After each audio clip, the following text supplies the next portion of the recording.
testing. Recording in progress.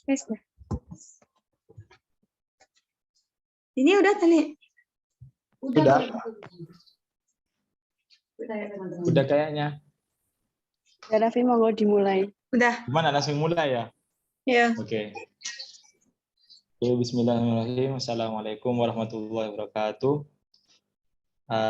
Alhamdulillah pada kesempatan kali ini kita bisa kumpul kembali, dan pada kesempatan kali ini kami dari kelompok 6 dengan beranggotakan saya pribadi, Raffi Hidayat, kemudian saudari Nabila Sema Sabria, kemudian saudari Miza Maulidia Pratiwi, dan saudara Oktana Dipetambullah akan menyampaikan sebuah materi yang berjudul karakteristik dan kekhasan penelitian sosial. Oke, langsung saja kita masuk kepada materi yang pertama. Kepada pemateri pertama, waktu dan tempat dipersilahkan.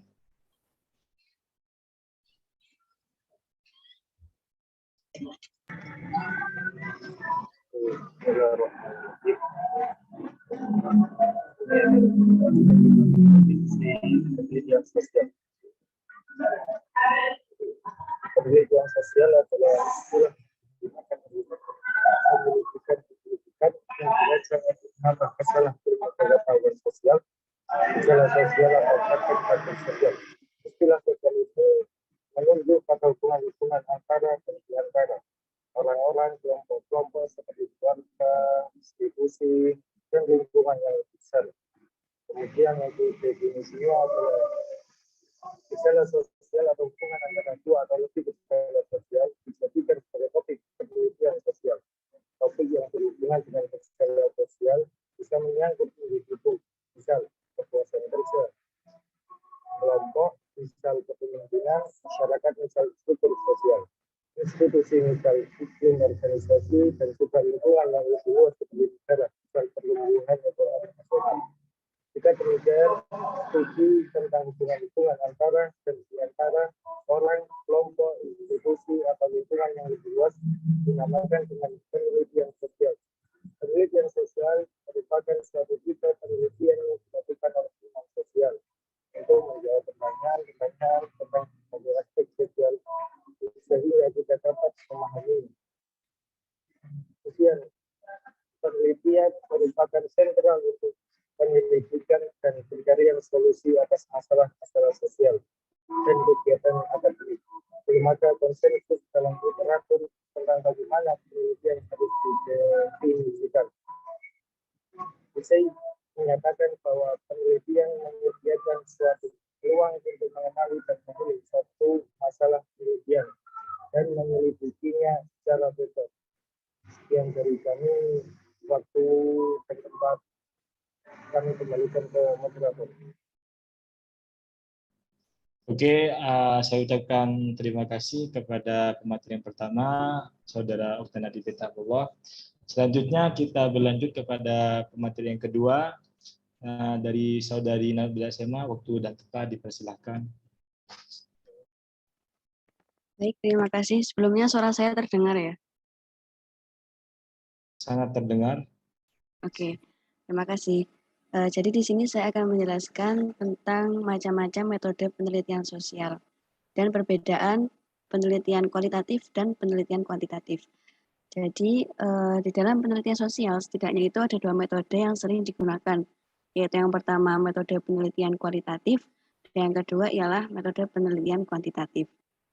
Nah, sebelum mengetahui metode penelitian kualitatif, sebaiknya kita mengetahui tentang apa sih data kualitatif itu. Jadi data kualitatif ialah data yang berupa informasi kenyataan yang terjadi di lapangan. Penelitian dengan menggunakan metode jenis penelitian kualitatif ini biasanya akan menggunakan teknik pengumpulan data dengan dua cara, yaitu wawancara yang mendalam dan pengamatan partisipasi atau pengamatan partisipan. Nah, metode penelitian kualitatif sendiri ialah metode penelitian yang berlandaskan pada filsafat positifisme, digunakan untuk meneliti pada kondisi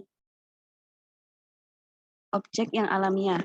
Sebagai lawannya adalah eksperimen, di mana peneliti adalah sebagai instrumen kunci.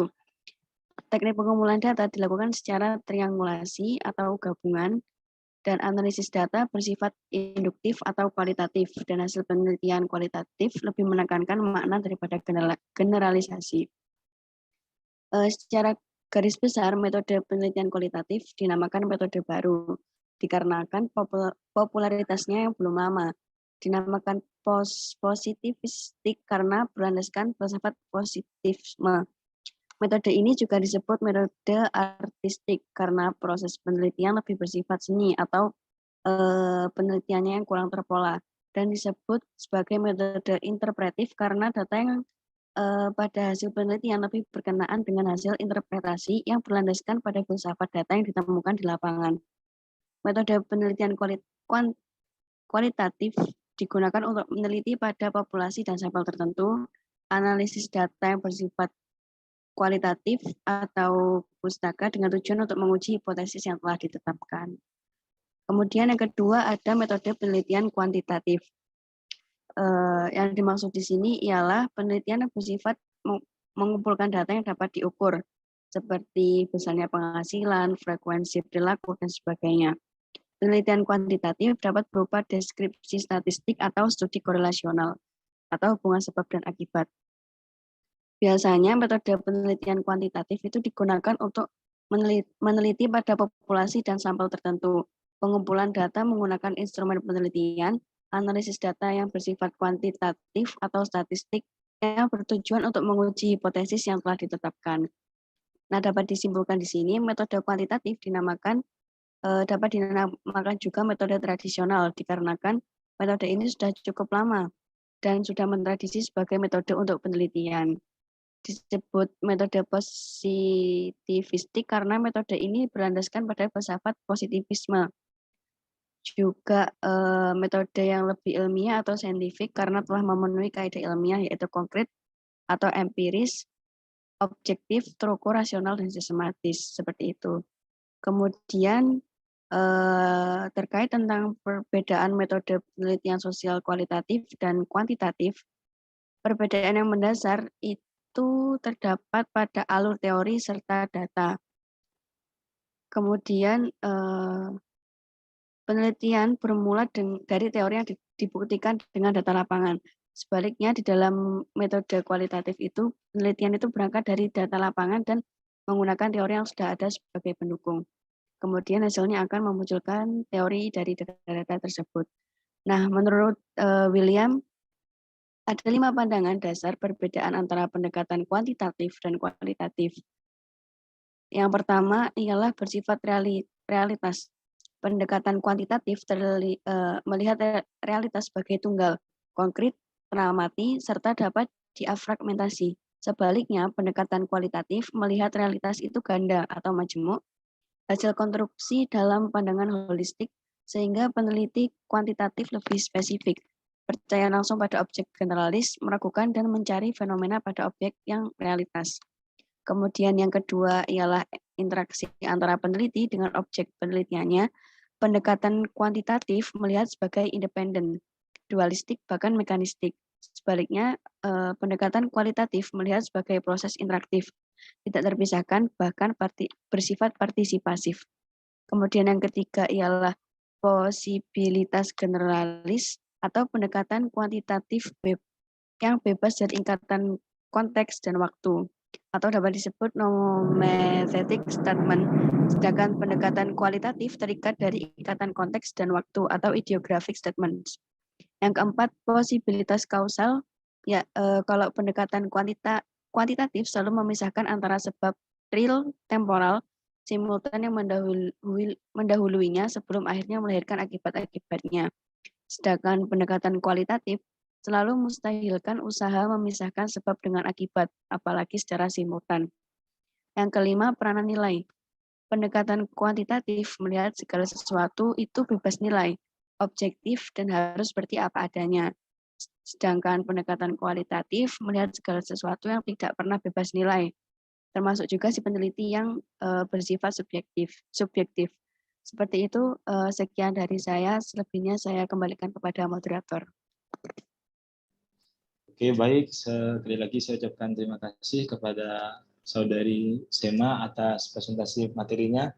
Selanjutnya untuk materi ketiga yaitu saya pribadi yang akan menjelaskan mengenai karakteristik penelitian sosial atau lebih tepatnya ciri khas dari penelitian sosial. Perlu diketahui bahwasanya penelitian sosial ini berbeda dengan penelitian yang berbasis ilmiah karena bersifat sosiologi manusia. Ya. Karakteristik penelitian ilmiah, ya penelitian sosial dilakukan untuk masuk menyelesaikan masalah yang dihadapi oleh manusia. Jadi secara umum karakteristik penelitian sosial atau ciri khas dari penelitian sosial diantaranya yang pertama objek dari penelitian itu adalah masyarakat. Dalam artian bahwasanya masyarakat ini adalah manusia yang adalah makhluk sosial. Jadi dari situ kita bisa mencari dari gejala sosialnya, kemudian kenyataan sosial ataupun masalah yang ada. Kemudian yang kedua, ilmu sosial sangat berbeda dengan ilmu pengetahuan alam yang mempunyai metode ilmiah yang berdasarkan fakta-fakta. Sedangkan ilmu sosial lebih ke pemahaman manusia sebagai makhluk sosial. Kemudian yang ketiga, penelitian sosial sebagai kegiatan ilmiah menggali dan mengembangkan pengetahuan dari sumber-sumber primer untuk menemukan prinsip-prinsip hukum, dalil, teori maupun generalisasi yang berlaku umum mengenai gejala sosial. Kemudian yang keempat, penelitian sosial tidak bisa dilakukan sekali. Karena kenapa? Karena penelitian sosial ini bersifat dinamis, artinya terus-menerus, agar dapat bisa memberikan penjelasan mengenai fenomena, kemudian gejala dan masalah sosial yang ada. Kemudian yang kelima, objek-objek di penelitian sosial memiliki gejala yang multivariasi.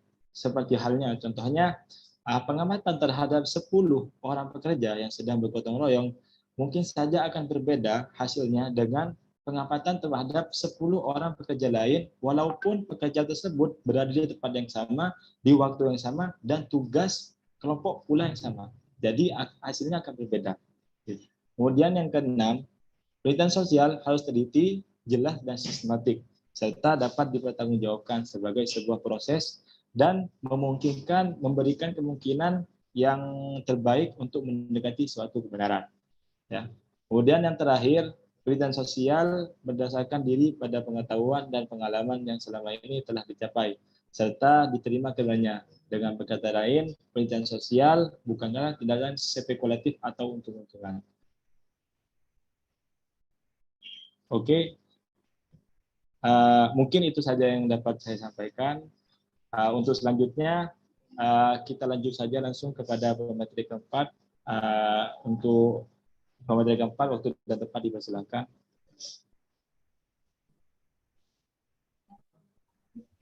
Baiklah, selanjutnya materi yang keempat yaitu karakteristik dan kekhasan penelitian sosial dalam prodi ilmu Al-Quran dan Tafsir. Di dalam penelitian ilmiah, metodologi dengan metode itu harus dibedakan secara tegas. Metodologi merupakan pendekatan atau perspektif, sedangkan metode adalah prosedur atau teknik yang digunakan oleh peneliti untuk mengumpulkan dan menganalisis data. Dalam metode penelitian setidaknya harus diuraikan tentang bagaimana data akan dikumpulkan dan dianalisis. Ada beberapa hal penting penelitian dalam bidang IAT, yaitu yang pertama, sumber data. Pada bagian ini dijelaskan mengenai data-data dalam penelitian, kemudian diperoleh serta batasan dan ruang lingkup data yang akan dikaji. Paparan ini sangat signifikan demi kefokusan dan kedalaman kajian. Terkait dengan sumber data, maka data bisa dipilih menjadi dua bagian. Yang pertama, data primer, yaitu analisis, dan yang kedua, pandangan para tokoh. Yang kedua yaitu teknik pengumpulan data. Ada beberapa teknik pengumpulan data. Yang pertama, penelitian kuantitatif. Biasanya dipakai observasi struktur, kemudian kemudian kuesioner, terus yang selanjutnya wawancara teks struktur dan analisis isi. Yang kedua yaitu penelitian sosial atau kualitatif. Dikenal sebagai model pengumpulan data seperti observasi partisipan, yang semuanya harus diuraikan sesuai dengan pendekatan penelitian yang digunakan dan tujuan penelitian yang telah dirumuskan. Dan yang ketiga yaitu penelitian kepustakaan, pengumpulan data dengan melalui bahan-bahan kepustakaan. Misalnya penelitian dengan makna kafir di dalam Al-Quran. Teknis pengumpulan data yang digunakan adalah pengumpulan ayat-ayat yang mengandung pembahasan tentang kafir, kemudian diletakkan dalam jaringan antar ayat dan antar surat untuk mengetahui hubungan-hubungan makna yang ada di dalamnya. Yang ketiga yaitu analisis data.